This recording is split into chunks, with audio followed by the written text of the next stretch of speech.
listening to the 14th Source for all geeky and nerdy news and discussion, which means that you're listening to a podcast. For all intents and purposes. I am D. Bethel. And I'm Andrew Asplund. And we are your two overeducated, codependent nerd hosts, bringing you the things that we like to talk about, but filtered through inquisitive and critical lenses in the episode for Friday, May 30th, 2025. And we're back for another episode in a row. Right, we're back into it. We can actually do this show. We've done two. I love the fact that actually, like, we're going to say this right now, that something's going to go terribly wrong, and this show will not come out till next week. Well, honestly, the thing that might go terribly wrong is the weather. Because, my goodness.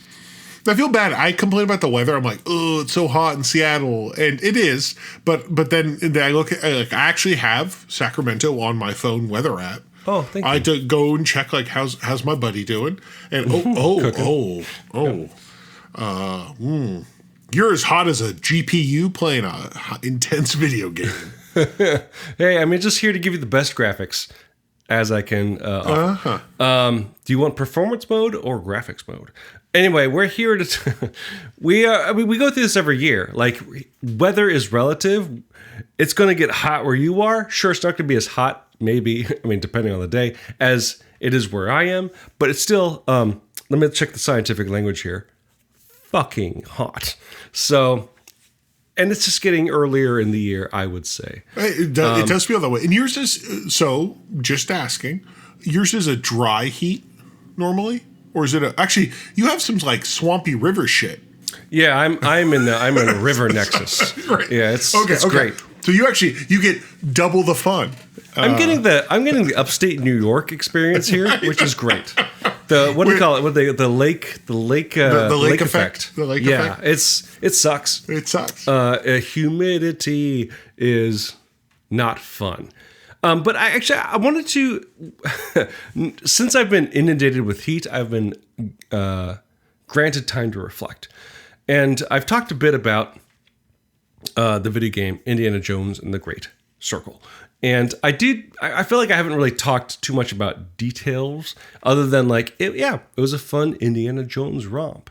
But the one thing in hindsight, because I'm not good at thinking on my feet, in hindsight, after talking about it the last couple of weeks, now that the game is done, and I've actually moved on to different games,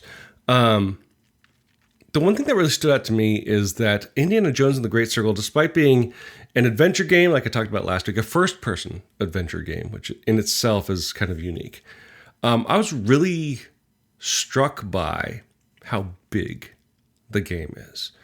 As I was also struck by it. Nope.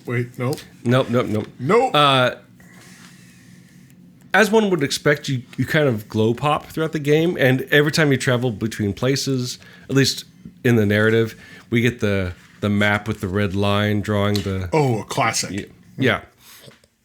And the thing is, there's like 5 or 6 different places you go. And I would say of the 5 or 6, I should actually have probably checked this out, but like 4 of them are like main hubs. And they are really big. So like the first main area that the game takes place in is Vatican City. And it's huge, right? And like loaded with side quests and small as well as large narrative stuff that you're doing. I like the idea. Yeah, the Vatican City loaded with side quests. Loaded with side quests. That's now. Hey, we got an American Pope who might know what that means. Yeah. What does the new American Pope consider a side quest? That's what I want to know. But like, it's just this place you can explore. There's basically multiple maps within this area that are all contiguous and lots of people you can talk to, as well as like I found this paintbrush sitting on the edge of this fountain, and if you pick it up, you just start walking around and you start hearing some random NPC going like, where did I leave that paintbrush? That's a very small example, but like it's an example of like how nuanced this thing can get. You stole some fucking painter's paintbrush. They lost a paintbrush, Andrew. To your hand. So like, it's funny because like I knew about Vatican City from what I'd heard on podcasts and write-ups about the game. And the next big area is Giza in Egypt, right? And like that place is huge too, and it's completely different. You know, because you played Assassin's Creed Origins, so you're like, oh, I know where to go. Indeed. And I got my chocobo, my chocobo camel abomination. Indiana Jones mounted up on that chocobo and rode out to a pyramid to leap off the side. The Pope. What? Yeah. No, and like that, it's crazy because there's like 5, I think, specific like areas within the Giza map that are in their own right sort of complicated and nuanced and intricate. In terms of verticality, in terms of just what you can explore. I'm like, okay, 2 big areas. Okay, once I got through Giza, I'm like, we're probably on the back end of the game here. And then we went to, oh goodness, where was it? I don't remember the exact name, but it was somewhere in East Asia. And I was in this little town, and they gave me a little motorboat to go explore. And then I left the confines of the little town I was in. I'm like, oh shit, this map is huge too. And even once I finished the game, once you finish the game, you can hop back into kind of like fast travel to any of the previous areas. Okay. And I went back to this East Asian area, and I'm like, oh, there's like 70% of this entire map I didn't explore. And I thought I spent like 5 or 6 hours here. And like, the level of detail they put into this game, the level of exploration they put into this game, actually, even after I'd finished putting the game down and actually deleted it from my PlayStation, I gained even more appreciation for it. And it's just, I really wanted to emphasize how much the game, for a game based on a property, on an action-based property, how much they just leaned into the exploration aspect of it is truly remarkable, and really speaks to the level of thought and consideration into what Indiana Jones actually is, that I would say just heightens my recommendation of this game, especially if you're if you want to have an Indiana Jones experience. This Indiana Jones game, made by a big AAA company, actually I think kind of hits the nail on the head.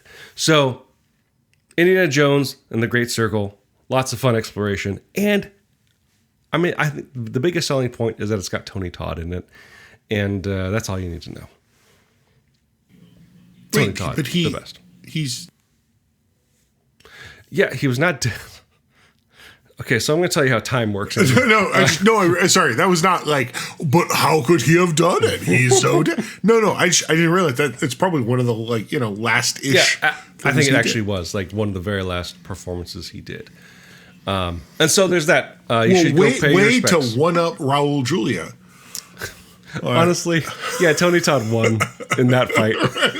No offense, Street Fighter the movie. Right. Well, your last work was Street Fighter the movie. Your last work was the Indiana Jones video game. In his defense, he brought it in Street Fighter the movie. Honestly, I cannot say that I've seen the movie. Like, I feel like I did, except I have no recollection of it. So I don't think I have. I remember seeing it. I vividly remember seeing it. I was at the Sunset Drive-In. Wow. With my mother, that poor saint of a woman. A veritable M. Bison. Sat through that piece of shit. And I forgot what the second film of that screening was, but I'm sure it wasn't worse than Street Fighter the movie. You did not spend your bison bucks on it. I did not, no. So that's cool. That's cool. It's interesting you mentioned Indiana Jones, and I had something I wanted to talk about, but now I want to defer. Look. Hey, listen, listeners. This is not Andrew's bullshit RPG podcast. I mean, isn't it though? But boy, oh boy, you mentioned Indiana Jones, and actually, I did by pure kind of chance, I guess. I actually picked up a role playing game recently, a tabletop role playing game. No, which I've not played yet. I just wanted. This is a quick diversion. It's called Outgunned Adventure. Okay. So Outgunned is a game developed by Italian developers, actually. What are they called? Let's see. Sorry, Two Little Mice is the name of the studio. I think it's two Italian guys. Or people. Honestly, you could be making all this up at this point, Andrew. So they made a game called Outgunned, which was a tabletop role-playing game that's explicitly it intends to be an action movie. And it was very much written with, it's the action movie, it's the Die Hard, it's the whatever. And it came out, I want to like a year ago, maybe 2. But they, in the process, they developed a previous game. I forgot what it was called. And there's like some weird licensing horse shit where they did like basically like an Indiana Jones game that got that was basically like similar mechanics to Outgunned, and it got caught up in like licensing shit with the publisher they were working with, who I think basically was bad. I actually think it's Cool Mini or not, who are notoriously not the best people from what I've heard. So they released a new version of their game Outgunned called Outgunned Adventure, which it's a standalone role-playing game, but very much is intended to be, hey, it's themed for like the action adventure film, but as a game. The touchstones they actually mention, the Mummy, Indiana Jones, various, very much that's what they're trying to capture. And I bought this because I think I don't know how I ran into it, but I started reading it. And I was like, oh, this is the coolest thing. Because like, again, the idea of like Indiana Jones, the game, sound like a tabletop role-playing game sounds fun, but so many role-playing games get so caught up in like the horse shit, like the minutia. And this one felt like it was written from a very, like action forward, like knowing what the assignment was, right? Right. So it's funny because you mentioned, I was like, oh, this is, in fact, as of the time of this recording, the physical book showed up today, and I'm holding it right now being like, oh yeah, I'm excited. I've already read through the PDF, but very much I get it, right? I have a role-playing game problem. I keep buying new ones. I love them all. I want to play them, and they're not D&D. But yeah, I just want to mention it because you made that clear. Yeah, it's very much like, and I think actually, I jokingly, in a chat, I actually said to you, and maybe you and Taylor, I forget, like they did. This game is so in the weeds of this genre that literally they're like, hey, here's your first adventure, and it says scene 1, exterior, frozen mountain, day. Like it's written, like it's couched, it's a film script. Yeah. Which again, it's there's just I like that because it's what I've learned. They were leaning it from what the screenshots you were sending. They were leaning into more than just like Indiana Jones style stuff. Like they were leaning into the pulp. Well, yeah, it's a pulp. This specific rendition of it is a pulp thing. They'd made. The original Outgunned was more action film. They actually did an entire source book that was basically just John Wick. And they have a book that also has a lot of like mini things to like, hey, do you want to do like this action movie, but the Evil Dead? Okay. Or and they have like superhero stuff too, right? And like that's actually, they have on Backer Kit, they have, it's now a standalone, here's the superhero version, but all using the same mechanics of how the game works. As well as, let's just say, anthropomorphized adventure. Oh, there's the Quacktails. Yeah, no, that's actually one of their the book that's got a lot of like, here's like 10 pages how to take the game and make it something different with like a little bit of stuff to shift the flavor of what you're playing, and one of them is Quacktails, and I love it. Quacktails, it says inspired by DuckTales and Quackshot the video game. I'm like, okay, what you're. In fact, in the fact you're like, oh, Quackshot the video game. Oh shit, I played that. And they're like, oh, here's a new piece of equipment, a plunger gun. I'm like, okay, you win, game. You win. Let's talk about the Ebony 7 add-on right now. But like, so I want to mention that because it's very much on theme with Indiana Jones. But that's not the role-playing game I want to talk about today. Oh. You're just inundated with role-playing games. You don't know what to talk about. It's a hell of a week. So actually, the thing I want to spend time on because I think it's more big, is in the last week. In fact, a week as of this, the time you're listening to this, about a week and change ago, a new role-playing game came out. It was released on, I want to say May 20th, maybe the 21st. Daggerheart by Darrington Press, the publishing imprint of Critical Role. Oh, that's when it got interesting. Okay. So basically, this is and it's not new. It's not a surprise. This game had been released in playtest like a year ago. Can I maybe just briefly, as this is a challenge, briefly explain Critical Role? What if voice actors played D&D, recorded it, and let you watch it? To incredible popularity. To shockingly incredible popularity. To profitable popularity. To their they're apparently the most profitable streaming thing on Twitch. To where they could successfully separate themselves from using any sort of WotC because they owned so successful they system. Can do whatever they want. Yeah. So here's the thing. That's a big thing. Like we talked about this. God, when was it? A year ago, when the whole Wizards of the Coast started to brown their pants about their game. Yeah. And then Critical Role was like the big one, going like, okay, we'll just create our own game. Right. Everybody's like, oh shit, they can do that? It's out. Which is kind of, and I will say I was not following it. I actually don't watch Critical Role. I'm not a critter. Honestly, the whole like actual play thing, I've watched some, but I might have actually watched more than you have. Yeah, I struggle with some of them because it's just like, part of me is I think when I watch them, I'm interested in like, oh, what's the game you're playing? What are the mechanics? But that is not what the successful ones do. Right.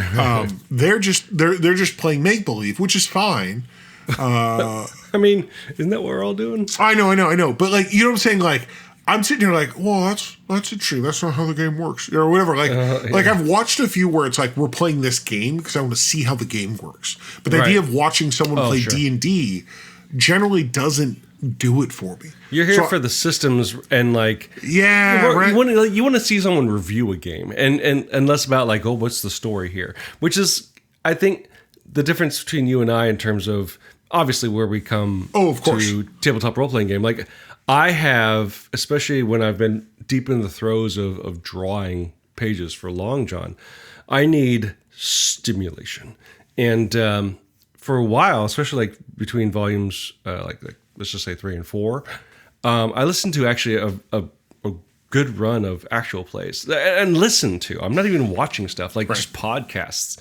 And I know there's points where I've surprised you where like I got away because I think I was introduced to the whole idea through Acquisitions Incorporated, the Penny Arcade stuff, which I enjoyed quite a bit.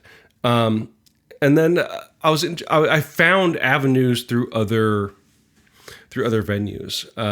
I think for me I found some Call of Cthulhu stuff, which I think was pretty fun. But I was really actually I love the idea that you've totally listened to so many more actual plays than I have.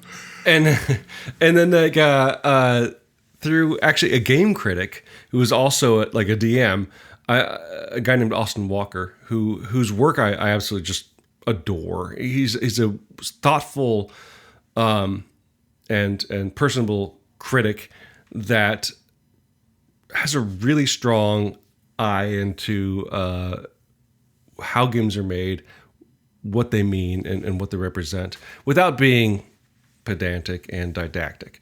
But he's also like, he loves role-playing games, and he has an long-running actual play podcast called Friends at the Table that I listened to for a couple of seasons that introduced me to non-traditional role-playing systems, which I've actually forgotten the names of. It's like Dungeon or no, Apocalypse World, Dungeon World, yeah, that kind of stuff. And like, I remember coming to you going like, have you heard of this?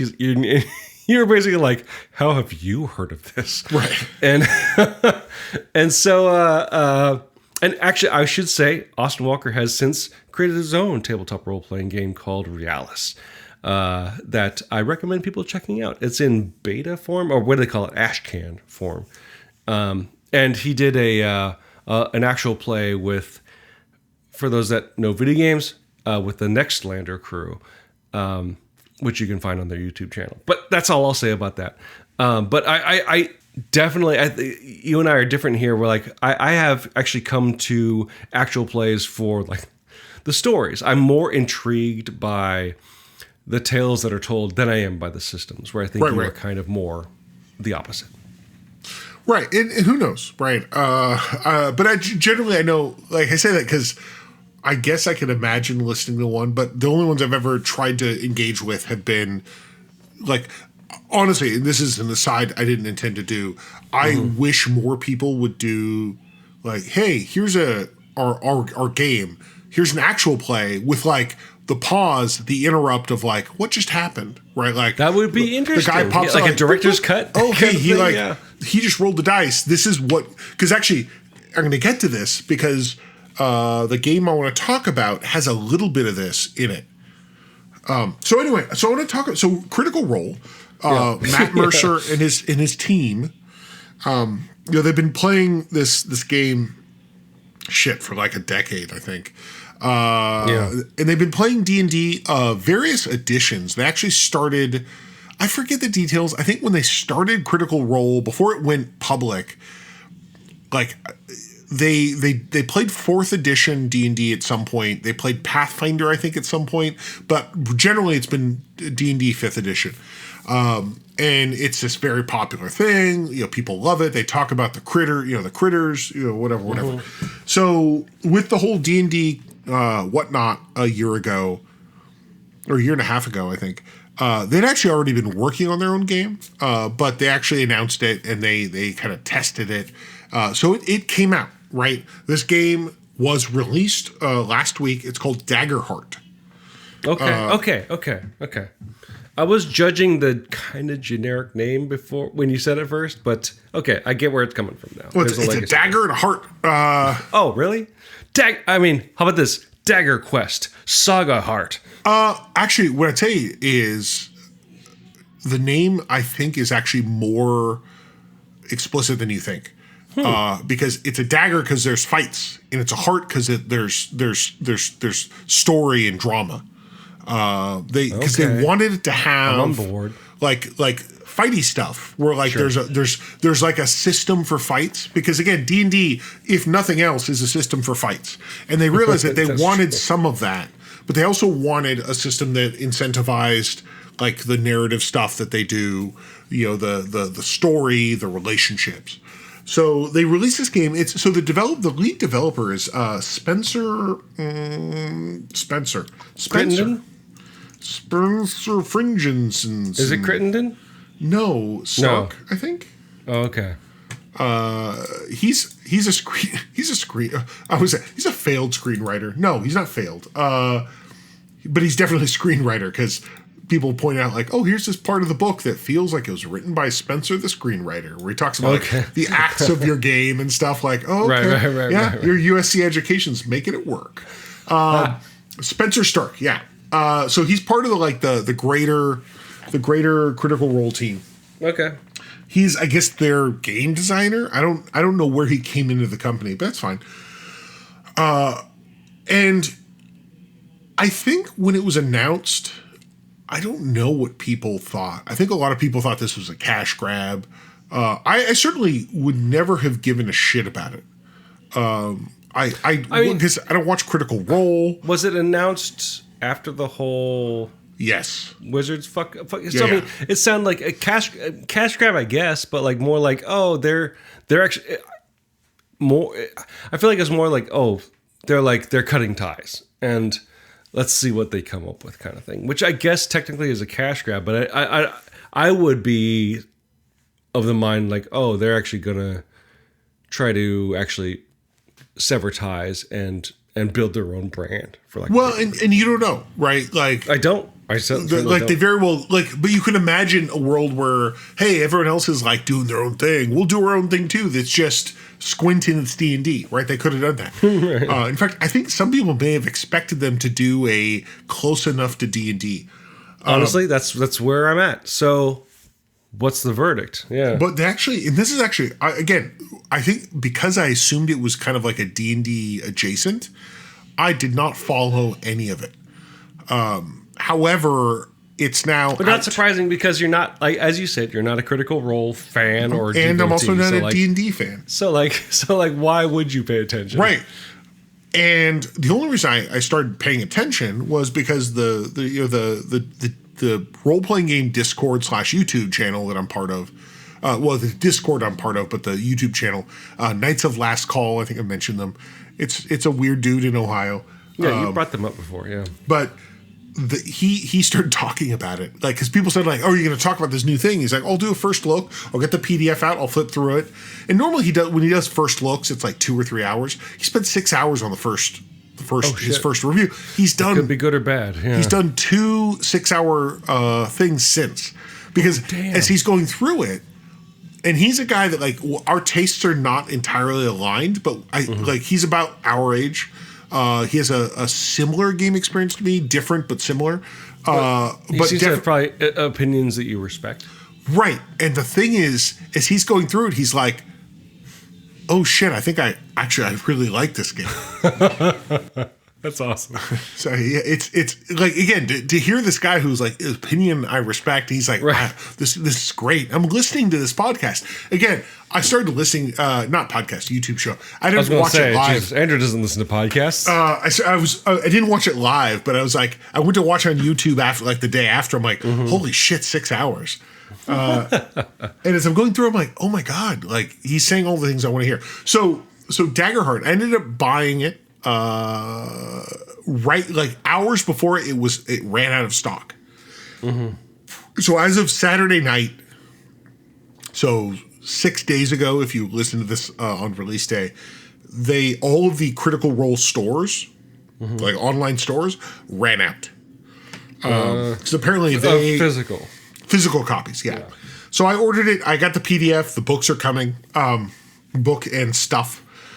But honestly, just to hear it, like, oh, this is not what I thought. And especially coming out of not literally, but kind of a left field. You're like, oh, this is the popular stuff, right? Like, yeah. Again, maybe we're painting ourselves with a non-nuanced brush here of being indie nerds, but still, like, there's the mainstream, and, like, good for them. I'm glad that they're bringing, nerd stuff to the populace, but to actually have that kind of angle turn around and make something that's interesting is a novelty in its own way. And what I'll say is that on the first page, actually on page 6 of the book, they have a list of touchstones, things that inspire this work, and they include books, films, video games, but also other role-playing games. Tabletop role-playing games. And the list is kind of like, it's like, oh, I played that. Yeah. Oh, I know about that. Yeah. Oh, yeah. Oh, okay. Yeah. Oh, wow. Yeah. It's kind of like, oh, I guess Spencer Stark has good taste in role-playing games. Like, honestly, like, that was the takeaway. Was it, hey, hire someone that doesn't have bad taste. Well, I mean, but how many companies just hire someone who's like, I like D&D, right?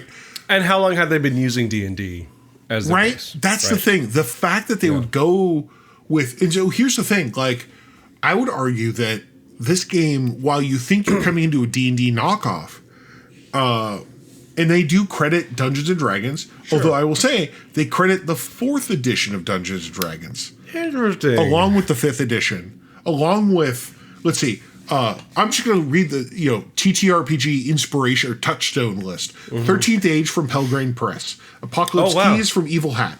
Apocalypse World from Lumply Games. Blades in the Dark from Evil Hat. City of Mist from Sons of Oak.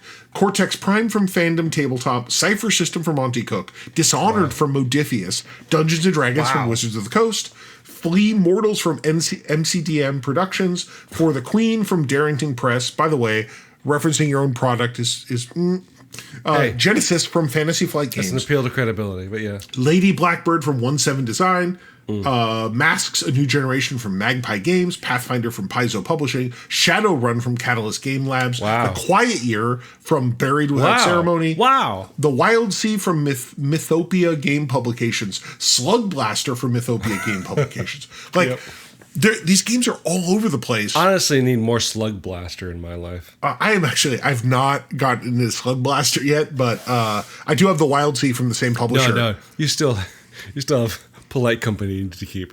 Yeah. But they actually and then they, not only do they say, like, here's the list, they then have a list of, like, special appreciation for certain games, explicitly what they pulled from it. Right? Oh, they're like, really? Hey, yeah, like, Give us a couple Genesis System. examples, Here's the Genesis System from Fantasy Flight Games was a major inspiration for the 2-axis results of the duality dice. Damn. Okay. Cypher System from Monty Cook Games and its GM intrusions paved the way for spending fear to interrupt a scene. Holy shit. Wow, they are citing sources here. 13th Age from Pelgrane Press developed backgrounds that heavily inspired the experience mechanic. Blades in the Dark from Evil Hat Productions and Apocalypse World from Lumpley Games helped shape the narrative flow of the game, and their playbooks inspired a lot of the character sheet development. The Quiet Year from Buried Without Ceremony inspired the map building section of this book's campaign guidance. Wow. Yeah. I don't throw this around very often, but let me put on, even though I'm technically out of contract, but I'm going to put on my academic hat here and say, I like how much they're citing sources here. This is some, like, nigh academic level shit. Good for them. And they don't hide it, right? They're like very explicit. Yeah. Like, we like this. So we adapted it. Again, hey, Spencer Stark, I guess glad that screenwriting gig didn't work out. Right. And so That's crazy. It's a game that tries to capture the very storytelling, conversational tone of a Powered by the Apocalypse game, where it's just a conversation, asking questions as a group, collaborating to develop narrative. So Apocalypse World, like the verb-driven kind of style? It's more. So Apocalypse World and its progeny, they have moves where it's like the way the player engages, like when there's a question of how things will resolve, it's worked out through a move, but those moves are always narrative first. It's a very it's a very fiction first thing. Right. One of the things, it's not a game where, like, well, the rules say I can, lift infinite bears. Like, well, that's not what we're here to do. Right. It's not going to be a bunch of nerds fighting over, like, how they read a fucking direction in the book. At least that's what they try to say. That's the argument. Yeah. So it's kind of like it's like we're playing this story thing where we're just back and forth telling a story that we are doing together, right? Mm-hmm. Hey Dan, what's your character do? Like, well, I go to the guild. There's a guild here, my right? character, like, Dick Brimes, right? It's the idea that, like, you might say, like, when you build your character, like, well, I'm a assassin of the Seventh Order, and like that wasn't in our setting. But the fact that you wrote that on your character sheet, I'm like the GM. I'm like, well, I guess there's the 7 orders of assassins, and we're going to figure out what that means as we play. Right. They have like some principles where they say, like, build the world together, play to find out what happens. Right. Again, I'm not saying it's inconsistent with D&D, but it's very much not what I expected. I mean, again, consistent with Critical Role, I guess, if you think about it, but not something that you'd think like a D&D crowd would want.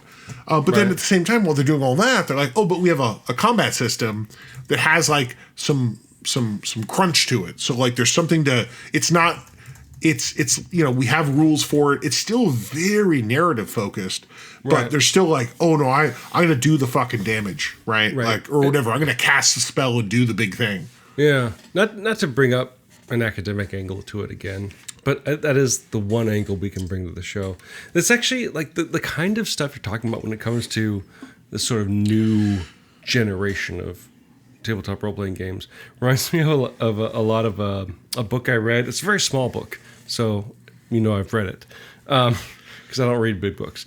A guy named J.L. Austin wrote a book called How to Do Things with Words, talking about performative language. And it seems like, especially listening to Friends at the Table and the stuff that Austin Walker's doing, a little bit of the stuff you're talking about here, it's like the idea of like language actually having performative value and usurping a sort of systematic, ludic kind of requirements is really fascinating to me. I still don't know if I want to like participate in it yet, but like I like that angle, that direction that a lot of independent games are going in of like, let's let language be the system. I think it's really interesting. Well, and there's still like mechanics. Like I'll say this game, one of the things it does that's a gamey thing is, as a player, every time you want to do something, you make what they call an action roll. Right. And there's a video of Matt Mercer describing this. But the idea is like, you're going to roll 2 12-sided dice, but they're different colors explicitly. Okay, that's interesting. Okay. And you're going to add whatever your bonus is. So like, you have to roll a 15 to do this. Okay, I'm going to roll my dice, add my bonus, whatever it is. And do I, meet or exceed the number? But also, which of the 2 dice was higher? And the idea is that one is the hope die, one is the fear die. So, I either succeed or fail, but also I succeed with hope or I succeed with fear. Right. Or I fail with hope or fail with fear. And the idea that's the 2-axis, the idea that like, and so a lot of the mechanics tied to like, if you succeed with hope, something. If you succeed with fear, you're still like the idea that like generally if you succeed with hope, you get a meta currency that lets you do more stuff. If you succeed with fear, you live in modern America. The GM gets a meta currency that they use to do, like to make monsters appear or whatever. That's fascinating. And what I'd say is on the Ludo narrative, what's the opposite of dissonance? Consonance. Consonance. Agreement. So the idea that like symbiosis. They have different. When you make your character, you choose one of these classes, and they have different power sets. Like basically every character class that you pick, there's I think currently 10. They source from 2 different groups of powers. They're domains, they call them. And the idea that those domains, some of them invoke those that like the idea that there's is it Splendor? It's the Splendor domain is kind of like the one that like the uplifting positive character, the Seraph, who's kind of like the servant of the gods, and the wizard both have access to. And those powers tend to be like more triggering on hope stuff. Whereas I want to say the Nightmare domain, which is like the rogue and I forget who else, the sorcerer, I think they have powers that trigger on the fear aspect, like if you succeed with fear. So the idea that like it has that like, this power, my godly power happens more often when we succeed with hope or something like that, right? So it creates that kind of like there's a ludo narrative consonance or synthesis. I think, where it does feel like this shit happens because of the hope aspect of the game, right? Like versus failure doesn't mean failure, like of course. But I'm saying that, like, even the idea that certain abilities or powers are more keyed to one or the other based on, like, the theme, Right.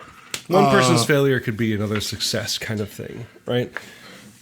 So, and so it does that kind of, like, that dual axis. It's success and failure, but with the secondary axis of hope or fear. But then even that hope and fear engage in different ways depending on...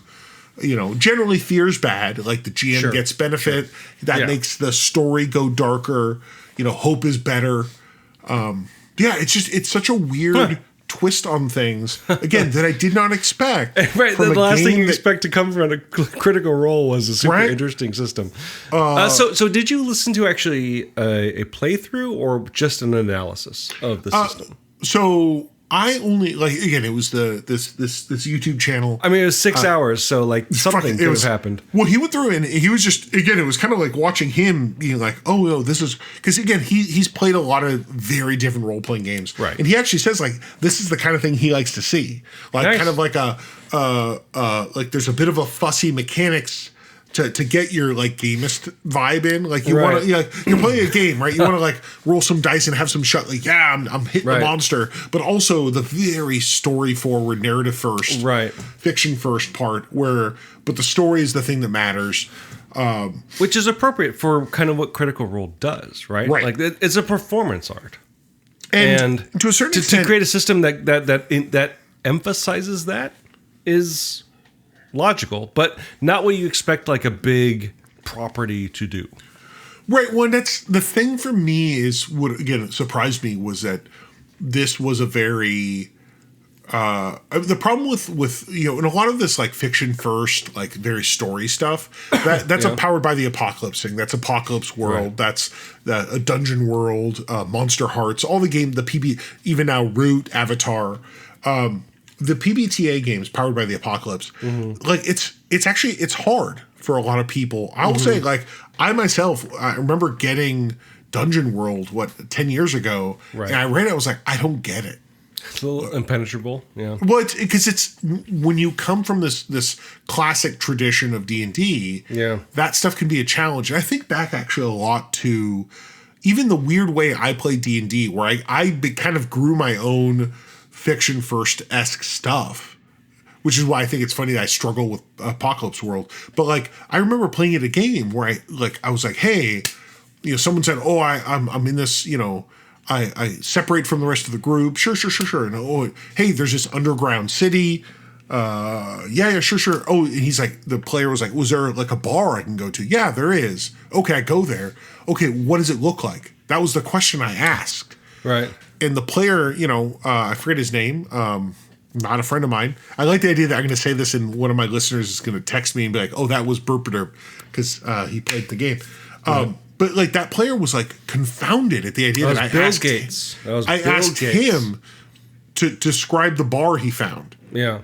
Because that's a very non-traditional thing. Like as a player, you don't have narrative control. Is that kind of like a fiasco kind of thing? Well, like I think that's how I got to it. Like sure. Played Fiasco a lot and then started doing that in my D&D. But at the same time, other people were playing Apocalypse World at SEC, and they were doing that in a different way. Like the mechanic, the mechanic is different, but like it's the same idea that it's not the traditional. The GM controls everything, and the player, right. Because that is the historical idea that like the only thing the player controls is their character. Right. Whereas these games say no, actually you control the narrative. Yeah, you control the narrative as much as anyone else under like the supervision of the game master. Right. So like I guess with that in mind, not to cut you off here, but I think this is an interesting thing. Like, let's say there's that open kind of collaborative aspect. As a DM or GM, like if you're like, okay, describe the bar, and all of a sudden they start describing like a cyberpunk scenario, like it's a conversation. Okay, right? Yeah. That's actually what Apocalypse World says. The game is a conversation. Okay. And so you have to say like, okay, like no, sweetie, we're playing a fantasy game, right? And that is actually that is part of the skill of learning to negotiate to a certain extent, like or say like, no, that doesn't work. Yeah. Like, no, it's not the everyone loves Dan bar. Like that's. But hold on, this sounds all right. For once. But honestly, I think most people when they get into it, they actually like they're willing to they'll create their own thing, right? They'll describe. It's kind of like oh god, I hate to say this, but like it's kind of like lowering the bar. Because I think a lot of people come into role-playing games and they expect systems and they expect rules. But like when you say like describe the bar for me, you're like, I can say anything? Yeah, say anything. And we'll work. Well, you say lowering. Right? I think a lot of people say raising. Okay, yeah. I mean, I do think a lot of people that is potato, really? Well, it's and again, I think this is why, and I'm going to wrap this around, why Daggerheart is doing this. And that's why I will say this is the joke that Knights of Last Call at the end of his 6-hour stream. He says, "Why do I think this game's not going to be successful? Because I like it." Oh no! Right? Oh, no. And to a certain extent, it's like this kind of stuff. Yeah. It's like there's a lot of people who they may think that's what they want to play, but like it won't resonate with them. You know, so like it'll be a challenge. What's the over under on Andrew starting a game with Daggerheart? Oh, are you kidding? Like, part of me is like, well, I guess when I wrap up, you know, my fan, like, while I want to play a lot of different games, like part of me like worries I want to replace my fantasy role playing game with just this. Just because it's doing the thing you like, but it's more accessible, or because it does, like, it has like a fussy, fighty, like, oh, here's a thing where you have something to, like, not min max, but like, I picked this thing, this was cool, I'm excited about this, you know. And so like there's a fighting mechanic that feels like there's a fun part, because one of the things about Powered by the Apocalypse is it doesn't have that crunch, right? It is very much like we're just sitting around, like these rules are just here to resolve you know, like that kind of like the dispute, right? Like you want to punch the monster. It's not like you're doing damage. It's like the result is you punched it. It's defeated or whatever. You know, this is like, no, you're still tracking hit points to a certain extent. Okay. It's finding a balance. Right. It's having that, like, and I remember years ago, like 10 years ago, I said I played D&D 4th edition, which had a very crunch, you know, tactical maps with minis on the thing. And I'm like, I like that, but I would love if out of combat we just sat around and made shit up. Nice. And that's that's the kind of thing where this is trying to do the same thing with a little bit of structure on both sides. Right. Where you don't have to fight against the game to do the thing you want to do. Right? I mean, we'll see. I mean, there's always limits you can push the boundaries of. But. Oh, and again, it's in this game is very explicit. It's in support of the narrative, right? It's you know, and I'd say like there's parts where things, again. So here's a good example. Something that I think will fall flat for a lot of D&D people. How does combat work? Well, they make it very clear that this game's about moving the spotlight around the table, and the spotlight is like who's like time is it right now?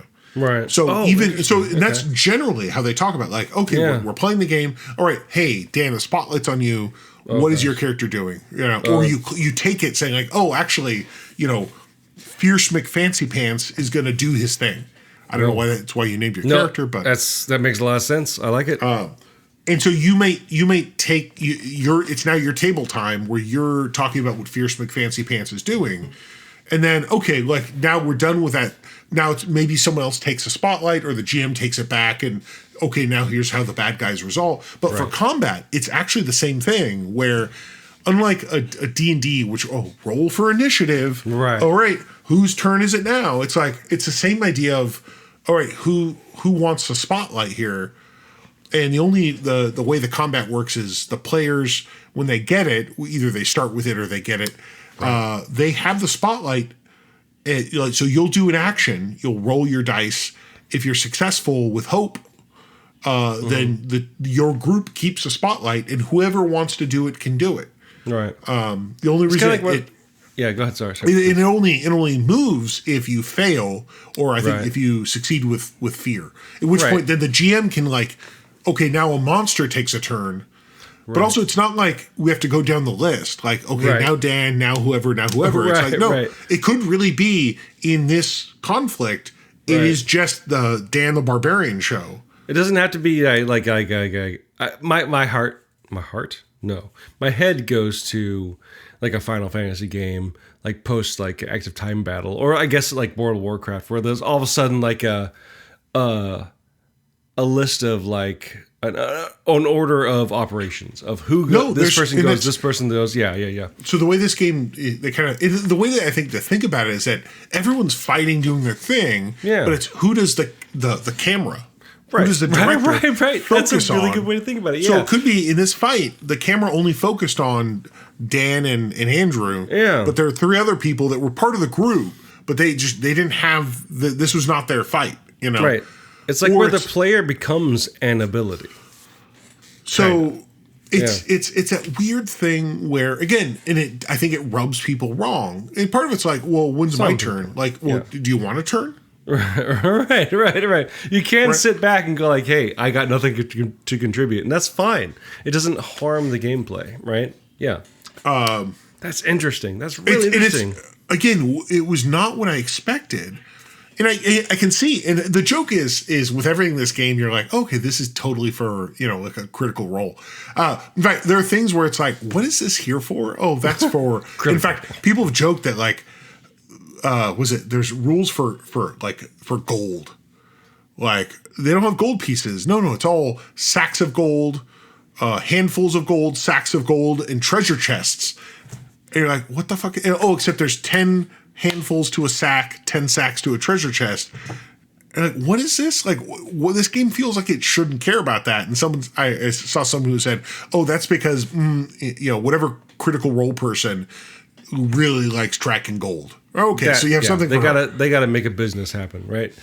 But it does feel like this is very much like, who's important in this scene? Because like one of the things I find when I play these other games is sometimes it can be like, oh, hey Dan, it's your turn. I know you got really nothing to do here, right, but it's your turn, right? Like the whole idea of like, again, my brain goes back to like Final Fantasy, where when a character pops up, you have a menu of actions you can take. One of them is you can press right on the you can press left on the menu and just say defend, which means basically I don't want to do anything right now.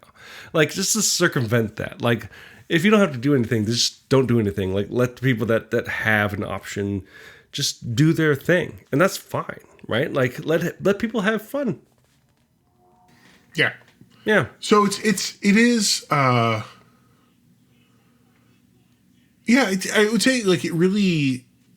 It's like it feels much more, cinematic, but still with having like, oh, we're gonna roll the dice and fight the monster, and you're gonna cast your spell, and like, oh yeah, fucking, I did, I rolled my dice, I did a bunch of damage, but also they like, I'd say that like they made some big choices about like how hit points work. Sure. One of the big ones is that characters have damage thresholds, so it's not that like, oh, you just have 100 hit points. You have 6, except that when something does damage to you, does it do 1, 2, or 3 hit points? Because you have like that the damage. You look on you have a chart. It's like, or not a chart, little thing like, oh, if it's less than 20, I take 1. If it's 20 to 40, I take 2, and if it's more than 40, I take 3. So it creates a situation where it's a different feel than like you just took 100 damage. There's less math. How close to this is Thaco? No. Then it's bullshit. I don't care. So it's a different experience because it creates a situation, for example, that like, one of the things in some of these games is like, oh, if the monster deals so much damage, you just die. Like, you deal 3 hit points, you have 6. That's when you know, oh shit, he rolled 100. My severe threshold was 25. We need to get the fuck out of here. Also, it doesn't have death mechanic. I mean, when you run out of hit points, you don't die. You actually have to make a choice of, oh, I'm going to die in a blaze of glory. Sure. I'm going to basically, I forget what they call it, like surrender is what Fabula Ultima calls it. Where I'm not going to die. I'm going to pass out, and my friends are going to help me after the fight. And then they have the not double or nothing. Like if you really want to risk your life, you can roll some dice and you might just die, or you may get to have, come back stronger than ever. But we are not here to give you 6 hours of retrospective on this. We're not. What I'm saying is that like just the idea that something like player death is put in the hand of the player. It feels like it's, even though it's not necessarily doing everything in a new and progressive kind of way. It's like it's a big company or big names pushing forward a narrative focused, or like a blend between narrative focused and more traditional role playing system in a digestible and interesting way that may present a a fork in the road for how just tabletop gaming could be perceived and used going forward. And that's an interesting thing. Like, it needs a shakeup. Like, if you've been saying anything over the last 10, 11 years, because this comes out, I should say, dear listeners, this comes out the day after our 11th anniversary. Oh my goodness. That if you've been saying anything, like, tabletop role-playing games need a shakeup, need a paradigm shift. And maybe this could be it, or at least it's the next step towards that. Yeah. No, and again, I'm excited to see where it goes. Yeah. I know there's going to be, in fact, there's already some like people who are like, oh, I don't like it for reasons. Of course. I joke that actually the YouTube channel I watched, he spent an inordinate amount of time talking about how the game comes with cards. Because they basically say like, oh, for your character powers, we should put them on cards. So people are like, oh, this is too much of a board game. Like, no, it's not a board game. This is a play aid. This makes it easier to, but it is that thing where I do feel like people will be resistant to it. And I will say, I'm hoping that, they're doing a 8-episode, whatever, Critical Role thing. Critical Role. Oh, they're doing they have an 8-episode. Matt Mercer's running Age of Umbra, which is this Dark Souls-esque. At least it was supposed to be, but his players are dipshits. Dark Souls, but what if funny? Right. But like they're gonna play creatures and shit like that. Right. 8 sessions of that. I don't know. Like I assume if this game kind of takes off, they're going to play Critical Role Season 4 with Daggerheart, and that will be what makes this game work. So how much do you think this is a beta? Or is it actually like... Well, then a beta came out a year ago. This is technically the release. Well, now it's like a public... it's like a... Yeah. Will our community accept this kind of thing? And I don't know, right? Like, if they don't play Critical Role Season 4 using Daggerheart, I do feel like this might be like... They might be putting it to bed. I say that because a year ago, they came out with another game, Candela Obscura, which people joke, like, what? Yeah, like, exactly. It came out. They did emphasis on Obscura. Yeah, they did an 8-episode like playthrough, and then they may as well just fucking put it in the bin. That was actually, I think, Spencer Stark's first role playing game. So hey, what are you gonna do? I don't know. But you see opportunity. I see opportunity with this Daggerheart. Shit, dude! Again, part of me is like, I guess I'm gonna replace my D&D and my Pathfinder with Daggerheart. That's like when Andrew sold out, everybby. Right, Andrew's sold out. A crit roll, fucking. I'm a critter. I'm a critter that doesn't watch the show. I don't know who any of the people are like. Oh, I love the blurb blurb. I'm like, I don't know what that is, man. Yeah. Whatever, like the Hell's Angels or some shit. I don't even know. That's exactly what it is. They were at that Rolling Stone concert and killed a bunch of people. Anyway, so tabletop role playing game, getting an injection of originality, kind of, but it actually seems to be interesting. So starting next week, Dan and I are going to be running our own game. What? Okay. What? That's a dagger through my heart. Honestly, I would love the idea of us doing like a really like kind of, get a few of our friends, like a weird fucked up role playing game where it's like, here's Dan and Andrew playing a game with a few people you may not have heard of. I'm just like, Ryan, tell me the future adventures of Dick Grimes. you're just like struggling your way through it until that moment where you're like, oh, I get it. And then suddenly you're the one like, no, I'm narrativing the shit. I will describe every tavern in this fantasy town. I quit my job. My wife leaves me. I'm like, I'm here to do the Daggerheart. Maybe. Hey, if our Patreon numbers hit what we want them to be, we can make that happen. We don't have a Patreon though, so we don't. There we go. But I bet you we can get like a group of 4. We can get. Now I actually kind of want to like message a few people like, hey, how do you feel about? Hey, if we leverage the Daggerheart name, we could probably get a few more than 4. So we could ride this wave all the way to the end. We could both quit our jobs, considering I might not have a job. Yeah, that was uplifting. Hey. So Daggerheart, that's the surprising. That's the thing that for me is like this system coming out of Critical Role actually has piqued Andrew's curiosity. Again, not just me. I actually think there's other people who are like crazy, like the owl meme of like what? Like this is the first sign of the apocalypse world. Which is also again why I'll say I'm not. I am concerned this game won't do well because if I'm on board, yikes. So if you, dear listeners, have any thoughts about the topics we discussed this week, feel free to leave your thoughts as comments on the page for this episode at forallintents.net. You can also post your comments or engage in conversations with our other listeners on our Facebook page. You can find us on the social media that Andrew and I frequent, which means you can find me on Instagram and Blue Sky at Bethel Comics. And you can find Andrew on Mastodon at profounddark@dice.camp.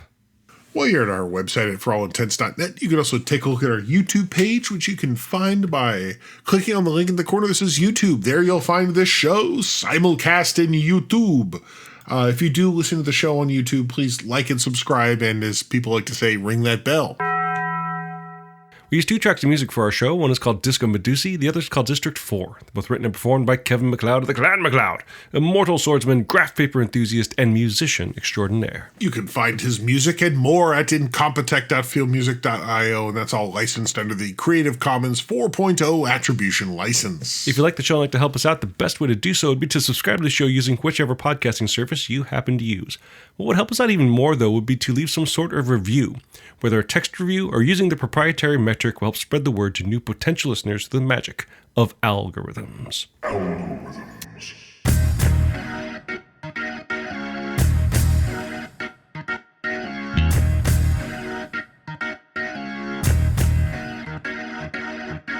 Andrew, I don't mean to bring up a sad subject, but last week we talked about the death of one George Wendt. We did. And just this week, my wife and I continued down our Star Trek watching avenue. Okay. And it was we're nearing the end of season 4 of Deep Space Nine, and I was gleefully reminded of one Morn. Morn, the character that is just a stalwart patron of the bar of Quark's Jesus Christ Quarks. Of Quark's bar on Deep Space Nine. It makes me happy, especially with the loss of George Wendt and the legacy of Norm. We have Morn, who again we're just wrapping up season 4. I dare to ask, does Morn have any larger arc or relevance, or is he just always there at Quark's bar? He is, in fact, always there. Mm-hmm. Indeed, where everybody knows his name. There is an episode that's focused on him. It is appropriately called "Who Mourns for Morn." Oh. That would be season 6. Okay. So that one's it's got a lot of like,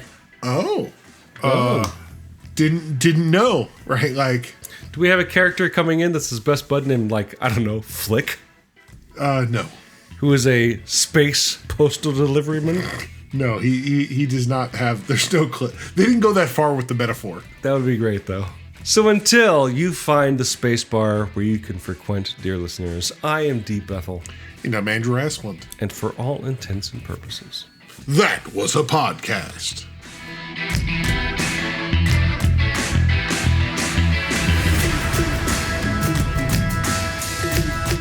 We use 2 tracks of music for our show. One is called Disco Medusi. The other is called The other is not called Ring That Bell. Hold on a second. We use 2 tracks of show. I was getting 2 tracks of music called Ring That Bell and Facebook.com.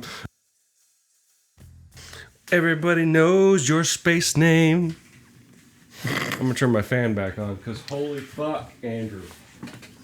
Yeah, I'm not supposed to open my window right now, but... Why not? Is it toxic out there? Allergies. Pause. Turn it down a little bit. It's very loud. All right, bring it, motherfucker.